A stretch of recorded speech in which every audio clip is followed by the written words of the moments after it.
राधे दोस्तों। अनामिका की दुनिया बचपन से ही सख्त थी। माँ बाप नहीं रहे पर गुरुजी ने उसे पाला पोसा, पढ़ाया लिखाया। गुरुजी के छोटे से घर की दीवारों में उसे कुछ सीख मिली। ईमानदारी, धैर्य और उम्मीद। उसने बड़े अरमानों के साथ शादी की सोची। उसने सोचा था कि एक परिवार, अपनापन, कोई जिसे अपना साथ अनामिका अपना जीवन बिता सके और उसे वो सास ससुर के रूप में माँ बाप का प्यार और साथ मिल सके। चौधरी हवेली बड़प्पन दिखाती थी। ऊंची दहलीज, बड़े दरवाजे, त्योहारों की शान, पर हवेली के भीतर की ठंडी हवा थी। उसमें अपनापन नहीं, दबंगई थी। सुगंधा देवी का सामना पहले ही दिन उसकी उम्मीदों को ठुकरा गया। नर्म ढंग का स्वागत नहीं, बल्कि एक ठंडी निगाह और घटिया ताने। नंदों की हंसी में एक कर्कशपन था, जैसे वो पहले से तैयार थीं किसी को तोड़ने के लिए। कमला की जुबान पे हमेशा ताना रहता, देखो अनाथ खुले आए, अब हमारी इज्जत का क्या होगा। रेखा छोटे छोटे कामों में बड़ी बात बनाकर उसे ऊपर थोप देती। ये आलसी है, ये ठीक से काम नहीं कर सकती। मंजू चुप रहते हुए भी निगलती रही। पायल हर बात में दिखावा करती और रितु बाकी सबको प्रोत्साहित करती। उनकी चालों में सामूहिकता थी। वे मिलकर बनाती समस्याएं और मिलकर उसे छोटा करती। राजीव बाहर से चमकीला, घर में नशे का काम, हवा में शराब की गंध और उसकी आवाज का डर। शुरुआत में वह बस गुस्से में चिल्लाता, छोटे छोटे शब्दों में उसे दबाता, तुम्हारे घर की समझ नहीं है। समय के साथ वह हार्दिक से कठोर हुआ।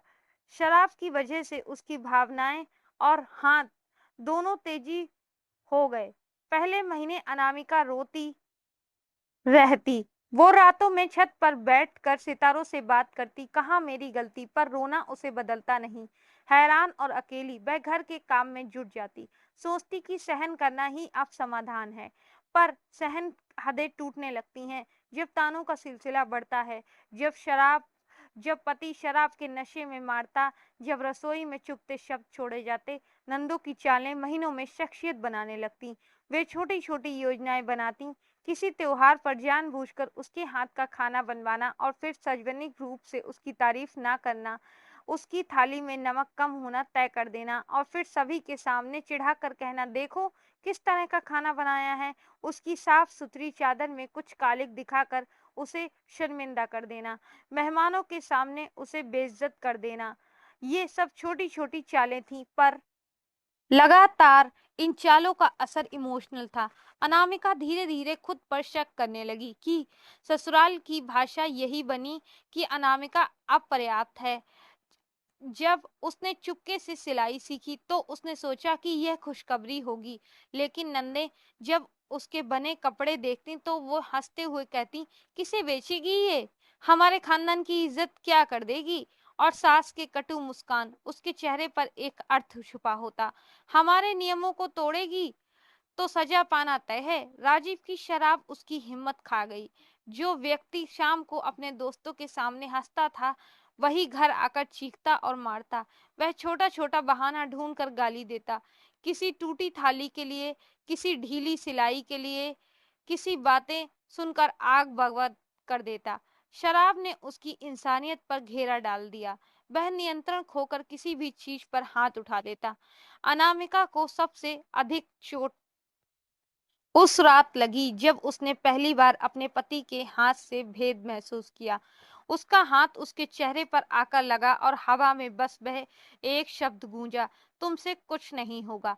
उस पहली रात के बाद चीजें बदल गईं। अनामिका ने पाया कि रोना अब काम नहीं आएगा। उसका रोना खाली हवा में गूंजता। उसने सोचा, अगर मैं चुप रहूंगी तो यहाँ भी खत्म नहीं होगा। उसने फैसला किया, उसके अंदर जो भी भीषण दर्द है उसे योजनाबद्ध और समझदारी से इस्तेमाल करेगी। ये लड़ाई ना केवल बदले की ना ही थी, ये उसका आत्मसम्मान वापस लाने की जद्दोजहद थी। वो चुपचाप काम करने लगी। उसने सिलाई मशीन आईने के पीछे छिपा कर रख दी। रात में जब घर सोता तब वह टिके हुए कपड़े सिला करती और पास के शहर में भेजने के लिए रख देती।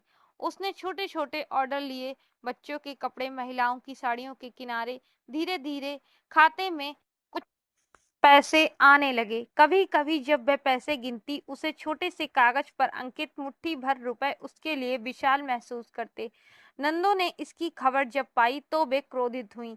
ये सजा सही है चीज नहीं थी। उनके हिसाब से उनकी सोच थी कि बहू को घर के काम से परे कदम नहीं रखना चाहिए।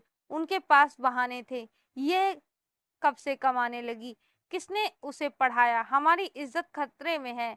वे उन दिनों अपने विचारों की हवा देते हुए गांव में अफवाह फैलाती कि अनामिका की कमाई हमारे परिवार की इज्जत पर दाग लगेगी। सास ने उसका साथ दिया और बातें बढ़ती गईं। राजीव को गुस्सा चरम पर पहुंच गया। एक रात उसने जबरदस्ती दरवाजा तोड़कर कमरे में घुसा। शराब की गंध और उसके साथ उसने अनामिका को धक्का दिया, गाल पर हाथ चला दिया और गाली के साथ उसे दीवार पर पटक दिया। अनामिका अचानक अटी। उसके भीतर एक अजीब खालीपन आया। उस रात उसने पहली बार सोचा, अब मुझे और नहीं सहना। पर सोच और करना अलग थे। उसने समझा कि उसे ठोस प्रमाण चाहिए, उसे लोगों का साथ चाहिए और सबसे जरूरी कानूनी रास्ता अपनाना होगा। पर कानूनी रास्ता चुनना आसान नहीं था। गांव के लोग, उसके अपने ही लोग, कई बार कहते कि घर की बातें बाहर क्यों लानी, और सास नंदे अदालत जाने की धमकी से कहती कि वे सब सार्वजनिक दबाव बनाकर उसे तोड़ देंगी। पर अनामिका ने ठान लिया। उसने धीरे धीरे सबूत जुटाए। जब कोई उसे मारता तो उसने अपने दर्द की तस्वीरें मोबाइल में ली। जब कोई कुछ बोला तो उसने आवाज रिकॉर्ड कर ली। पड़ोसियों से, डॉक्टरों से दस्तावेज लिए। उसने किसी भी चीज का इमोशन की तरह नहीं किया। वह हर चीज को तथ्य में बदलने लगी। यह दौर यानी सबूत जमा करने का दौर था। बहुत अकेला और खतरनाक। सास और नंदे कुछ और चालें चलती। कई बार उन्होंने रात के समय अनामिका के कपड़ों के रंग बदल दिए। किसी ने कपड़े फाड़कर उसे बेइज्जत करने की कोशिश की। कभी किसी मेहमान के सामने उसने कपड़े खराब होने का दिखावा कर दिया। वे उस पर मानसिक दबाव बनाती, इनकार और अस्वीकार के बीच उसे उलझा कर रखती। पायल एक बार अनामिका के ईमेल संदेश छीन लेने की कोशिश करती कि कहीं वह अपने काम से मजे में पैसे न बढ़ाए। ये सब छोटी छोटी हरकतें थीं, पर लगातार राजीव का नशा बढ़ता गया। उसकी गलतियां बदसूरत हुई, उसके हाथ निर्दयी। एक रात उसने इतनी क्रूरता दिखाई कि अनामिका को ये महसूस हुआ कि अब वह बस अपने लिए नहीं, उन औरतों के लिए भी खड़ी रहेगी जिन्हें उसी तरह चुप कराया गया था। उसने अपनी जिद और पत्थर की तरह पकड़ ली। उसने पुलिस का दरवाजा खटखटाया। गांव की सबसे बदनाम हवेली के भीतर ये खबर फैलते ही सबके चेहरे बदल गए। पुलिस ने पहले थोड़ी देर में गंभीरता नहीं दिखाई। छोटे गांव में घरेलू मामलों को अक्सर हल्के में लिया जाता, पर अनामिका के पास सबूत थे, तस्वीरें, आवाज रिकॉर्डिंग, पड़ोसी और डॉक्टर के बयान। उसने सब कुछ संयम पूर्वक पेश किया। केस दर्ज हुआ। सुगंधा देवी की आवाज छिन गई। नंदो की टांगें लड़खड़ा गईं और राजीव का चेहरा मिटता दिखा। अदालत की राह लंबी और जर्जर थी। वहां हर शब्द का वजन था। अनामिका की गवाही भावनात्मक भी थी और किसी भी यह बताती कैसे हर दिन उसे छोटा किया गया, कैसे उसकी हिम्मत को कुचलने की कोशिश की गई। ये बताती कि राजीव ने उसे कैसे मारा, किस तरह नंदू ने उसे बेइज्जत किया। कोर्ट में उसके शब्दों की सादगी ने एक अजीब शांति फैलाई, क्योंकि वे सच्चे थे। कई लोग रो पड़े, कुछ लोग चकित हो गए, कुछ लोगों की आंखों की शर्म में रुकावट आ गई। अदालत ने सुनवाई की। सुगंधा देवी, पांचों नंदों और राजीव पर गंभीर आरोप लगे। हिंसा, उत्पीड़न, हत्या की कोशिश की धाराएं भी। फैसला सुनते वक्त अनामिका सांसें रोके रखी। जब न्याय की आवाज उठी और अपराधियों को सजा मिली तो वह सोच नहीं पाई खुशी जाहिर करती, या वह समझती कि यह जीत खाली उसकी नहीं, उन तमाम महिलाओं की थी जो चुप रहने को मजबूर थीं। तलाक का कागज उसने सादगी से भर दिया, बेशर्मी से, पर गरिमा के साथ। उसने ये कह दिया कि अब मैं किसी की बहू नहीं, मैं खुद की जिंदगी चलाऊंगी। कोर्ट ने उसका समर्थन किया और सुरक्षा की व्यवस्था की। कुछ साल गुजरते गुजरते अनामिका ने गांव में नई किरण नामक एक संगठन शुरू किया। छोटी सी जगह शुरू हुआ उसका काम अब बड़े पैमाने पर फैल गया। वह उन महिलाओं की सहायता करती जो घरेलू हिंसा से निकली, वह पढ़ाती, कानूनी मदद कराती, आत्मनिर्भरता के रास्ते दिखाती। अनामिका की छोटी सी दुकान अब महिलाओं की हंसी और रोटी कमाने की जगह बन गई। वह सिखाती कि कैसे अपने पैरों पर खड़ा होना है, कैसे विचारों की बेड़ियां तोड़नी है। गांव के लोग अब धीरे धीरे बदलने लगे। वे उसी घर की दहलीज पर अब उसे आदर से देखते, कहते, जो बहू कभी रोई थी अब कितनी बड़ी बन गई। सुगंधा देवी और नंदो की कहानी भी अलग हुई। जेल की दीवारों ने कुछ बदल दिया, लोगों को पछतावा दिखाया, कुछ ने गलतियों को स्वीकार कर, पर अनामिका ने माफ कर दिया या ना किया ये उसके ऊपर था। पर उसने सुनिश्चित किया कि औरतें अब चुप ना रहें। उसकी आवाज ने कई औरतों को जगाया, वे भी अपने दर्द को शब्दों देकर उठी। कईयों ने उसके संगठन की मदद से कानूनी लड़ाइयां जीती। गांव की महिलाएं अब रात्रि महफिलों में बैठकर अपने अनुभव बांटती और पुराने डर में कमी आने लगी।